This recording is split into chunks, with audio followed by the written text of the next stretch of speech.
Hey guys, this is James. And this is Denny from TeaDB, bringing you all episode 270 dose. That's two. Trace. Yeah. I mean, trace. Trace. Yeah. I was like, I don't know how to correct Denny exactly. Yes. And today we're going back in time 68 or so, maybe a little slightly less years. This is an old piece of bamboo. To the 50s. Yes. Where we are drinking some old. So what we got going on, James? Yeah, we're drinking some old Liuan. So you guys may remember a couple episodes back, we brought on Varat's 1970s, and it turns out it was early 2000s Liuan. Oh, okay. So we brought those on. We're going back even further now, drinking 1950s. Yeah. Let's take a quick look at the leaves. We only have one go at this. Yeah. See, these are, decently small, it looks like. Mm-hmm. A little... look hand-picked and a little hard to say, but yeah, they don't look machine-picked. They didn't have machines back then, did they? Yeah, back in the day. They didn't even have, I have no idea. horses back then. Yeah. No. So part of the deal with these teas has been the inclusion in the brew of a piece of bamboo that the tea has been stored with, and I guess it's going to give it some flavor. It could be sort of more of a ceremonial kind of a vibe. Don't really know. Hasn't detracted from the experience at all. Right. So I think we should just keep on doing it. Although the purists out there might call this an infusion now. Woo! That smells like a basement. Yeah, this smells a lot older and a bit may have seen some wetter storage than the 1970s. My gosh. Maybe, or maybe it's just older. Smells awesome. I mean, I will say that when I get to smell that, I usually am excited because it usually means interesting times. Not even very sudsy, but we will rinse this. Yeah. Colors. Wow. I mean, it'll darken up here in a minute, but like a really beautiful orange-red hue right now, erring on the side of red, and yeah. So we'll let this brew for just a little bit. Varat had suggested we push these teas decently. Cool. So we will do so. Yeah, great. And for folks out there, James, who might want to have some insight into the strategy behind something like that, when would you start to push a tea if you were going to do so? Right. Well, I think in a lot of the cases of these teas are older. Teas tend to get more mellow, so maybe more agreeable to push. Mm-hmm. Whereas if you push something young, you'd be greeted with more tannins. Yeah. And I also I think philosophically, I prefer to have some really, really good strong brews. Yeah. So I'd lean on the too strong end rather than the too weak end. Correct. And in terms of the actual sort of micro perspective, inside of a session, are you going to brew the tea stronger at the start and a little bit hotter and maybe brew it for a little bit longer? Or are you going to try to push it at the end, or both? Well, both relatively, but probably it needs longer infusion times at the end as it's starting to wind down. Look at the color on that. Yeah, that's and that crazy. That aroma too, surprisingly bright. I mean, I will say that, yeah, I mean, it still smells real old. Yeah. Not going to deny that. The color of the liqueur really has that ripe pu'erh look. Yeah. Nice deep brown, purple, red. Great aroma. And we're going to let our cups hang out for a second to cool off, and James is going to let that hang out for a second to go for it. These teas somehow just lose the ability to get really bitter, and at some point somehow. And so with these old teas, it's kind of crazy that you can just like sit on the gas pedal to start, and it's going to taste smooth. Yeah. Well, we'll see. And I will say that it is kind of interesting because the 1970s tea, which I would classify as an old tea, right, did actually have a little bit of a really interesting barky bitterness to it. Yeah. And so in that sense, it's unique. So I'm curious to see what another, I suppose, 20 years of age would do to it. It's crazy. Yeah. Yeah. Let's get in here. It's a baby boomer tea right here. Cheers, guys. Cheers.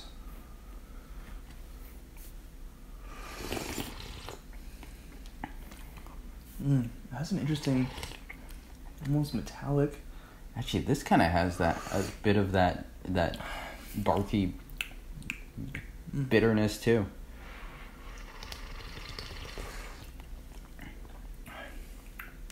Strong. It is strong. Strong to start. Yeah. In a good way. Surprisingly so. Okay. Yeah. Leaning on this is good. I don't know if I would lean any more onto it. We'll see how the next one is. It's not. I'd say we're like at the edge where more wouldn't be better. More would sort of obfuscate the flavors going on a little bit. Right. There's that sort of sweetness of the ripe pu'erh kind of a thing going on in there. So obviously it's not a ripe pu'erh, but it has that sort of kind of molassesy, dark bark, leathery, sweet thing happening into it. It's got a little bit of that sort of graphite thing going on too.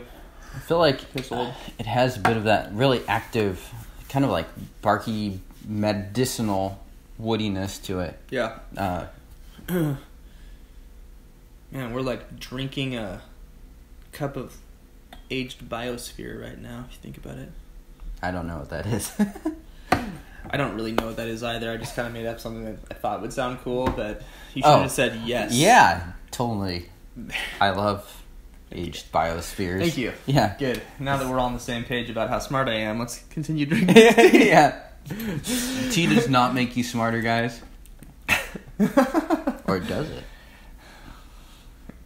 Cheers. Cheers. Caffeine is a nootropic, so. Ooh, it has a really tobacco-iness to it now. Spicy. Yum. Viscous.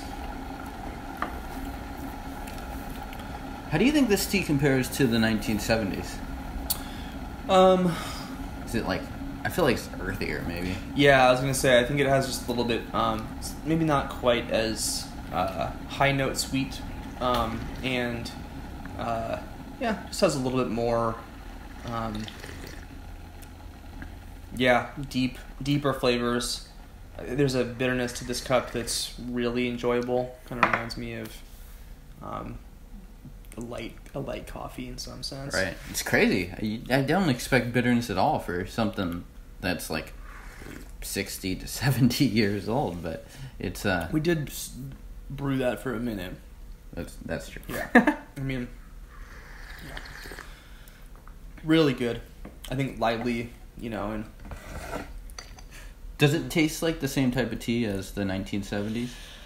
Yeah, I think there's enough resemblance between all of the different steepings. I can't say, or different ages. I can't say that I really noticed the sort of storage from the bamboo side of things per se. I think that might just be kind of a cool part of the tea's story. But I think that there's a strong through line of just sort of like a variety of woodiness.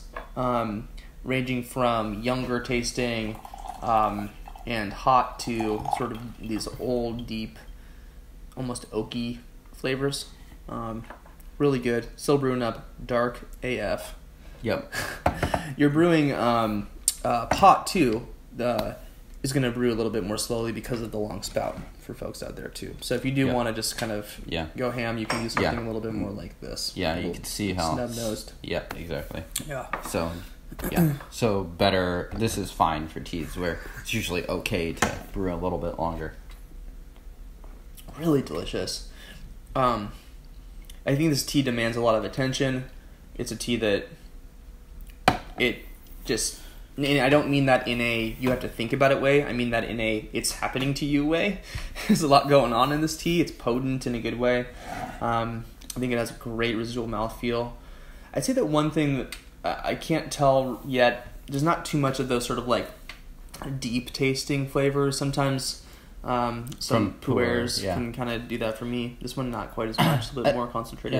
Yeah. I think we may have got that a bit more actually in the 1970s, but I suppose we should keep drinking to see how it compares. Yeah. Cheers. Cheers.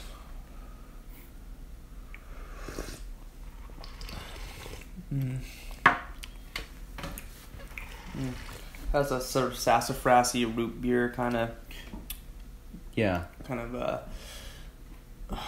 sweetness, and yeah, really good. This one's a little smoother, creamier. Yeah. If you were to drink this blind, do you think that you would put this in more of the raw or ripe? Man. I mean, there's aspects of both. If it was raw, it's obviously quite old. Yeah. But I was kind of thinking about that. It's like there's a certain character to it that I feel like does differentiate it from pu'erhs. So I'd probably put it into the raw because it's more mouthfeel. Yeah. It's not just pure softness and ginseng and stuff. Yeah. There's a little bit more activity and stuff going on rather than just like a really mellow brew. Yeah, I think these also characterized a little bit more by the sort of medicinal thing and maybe a little bit more of the tomato vine, vegetable patch, earthiness. Really good. It has a lot of those woody flavors, but there just is more going on in this. So, if I might mistake this for something younger, but something that's still raw.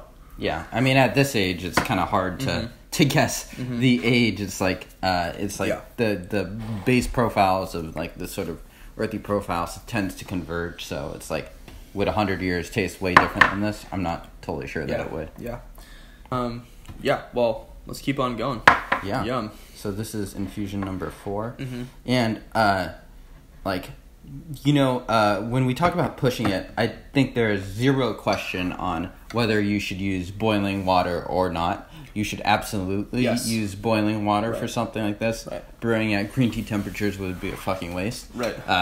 Just frankly speaking. So it's more a question of, do you brew shorter versus much longer?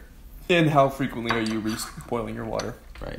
And a lot of that is more of a function of what you're up to. So if we're drinking quickly on a show like this, then we don't need to rebrew. But if you sit, drink, talk about it, hang out, have another steeping, reserve another glass of the first steeping back, and want to compare those two, your third steeping needs to be reboiled. Absolutely. If you're between 15 or 20 minutes, you're gonna you want to keep the water very close to a boil. You don't, as Denny said, you don't necessarily need to reboil it every 2 minutes, but keep it hot. I'm just getting in there. Can't even wait. Man, there's a slight hint of watermelon in this. Oh, interesting. Yeah, it's good. Huh.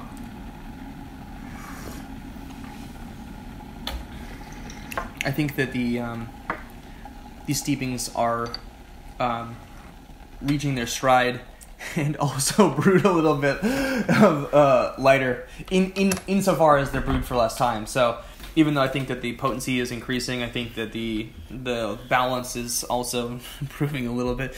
The first two steepings were very strong.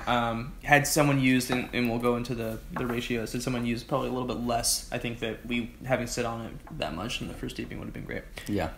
In terms of the milliliters of the vessel and the amount of tea we're using, James? It's about 95 or 100 milliliters. We're using 7.5 grams. So fermentally, I mean, it's we have single-use samples for these, so we're using the whole thing. Totally. Yeah, it would be a waste not to.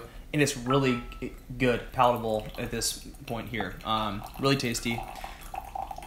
Yeah. Yeah, just enjoying this. Great, strong residual mouthfeel and flavor. Yeah. Last one had a nice little creaminess to it too. And I'm going to mute my phone.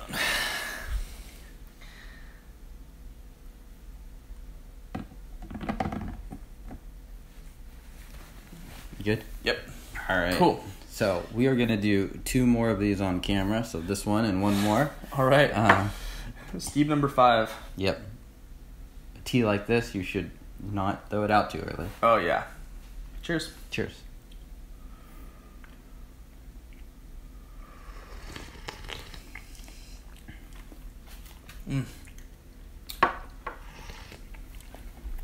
I feel like it's getting better and better.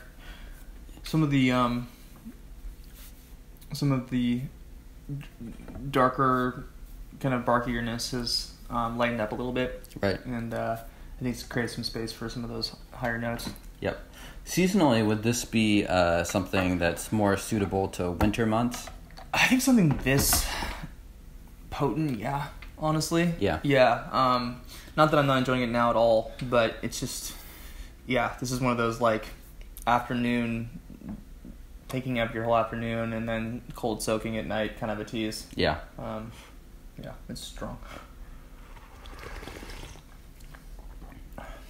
I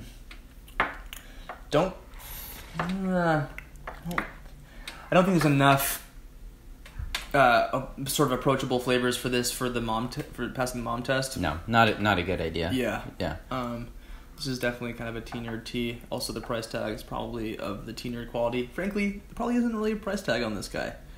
Can you buy this? I think you can actually from wow. Varat. But I assume that no one is buying the full basket. Yeah. But I don't actually remember what it is. But you're, almost certainly correct that One would the assume... price is not cheap. Yeah. But I don't know what it would be. Yeah. It's cheaper than the pu'erh equivalent. We'll put it that way. Mm-hmm. This is really good. Yeah, I'm enjoying it. I'm getting more of the tomato vine parts of it now too. Yes, nice and juicy and. Would you say that it's running out of steam at all? No. I agree. Yeah, not really, not yet. It will eventually, of course, but I would expect this to be quite good for another 3 steepings at least. Kind of shows that if you remember the Liubao that we brought on the 1940s, that one did run out of steam after 4 or 5 pretty quickly. Right. And this is still going strong. So important reminder that they're both heicha's, but they're quite different. Mm-hmm. Mm-hmm. Yeah. Really enjoying the residual flavors going on in this too. It's one of those teas that you kind of walk away from, and 5 minutes later you're still tasting it. Yeah. One thing I like about this tea, and I'd say I'm still really figuring it out, is that it's not just like soft, mellow, sweet. It's very complex. There's a lot of like mouthfeel that's really not sweet and kind of like, I don't know, like almost. We talk a lot about like the sort of peculiar bitterness. It's a very different bitterness than you would get from like a young raw pu'erh and stuff like that. Yeah. So it's a really kind of a fascinating experience. Very medicinal. Maybe some of the most medicinal aged tea I've had. Yeah, it does have that. It does have that sort of potent elixir-y-ness to it in some sense. Yeah.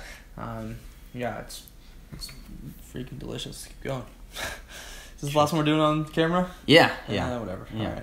Cheers. Yeah.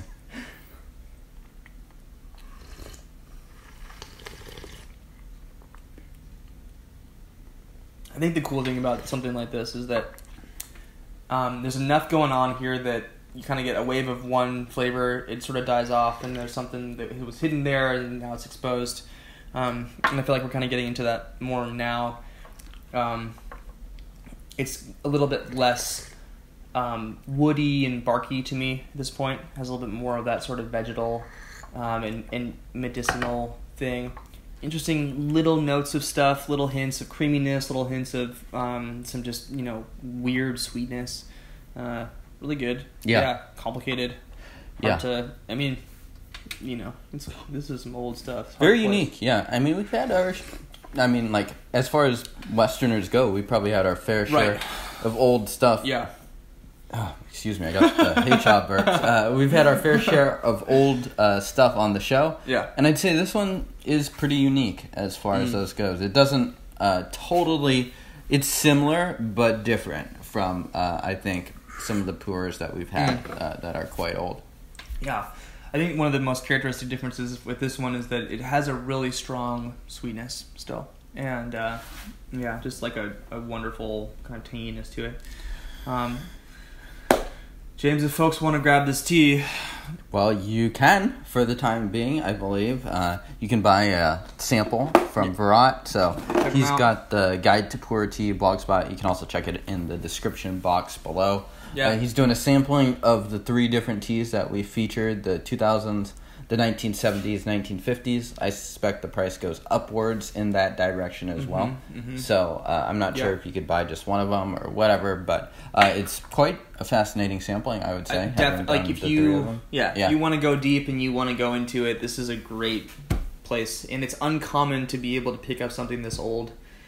Even if it's just one cup, so I would recommend people get in touch with Varat. Expensive, but a unique opportunity. I think we're at the Lexus, Escalade, Porsche level of tea drinkers at this point, dude.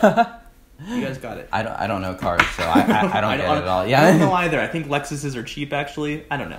I don't know. Yeah. If folks wanted to learn more about super old tea and not cars, James, what should they do? Check us out at TeaDB.org, where we're definitely not talking about cars. We're talking about tea.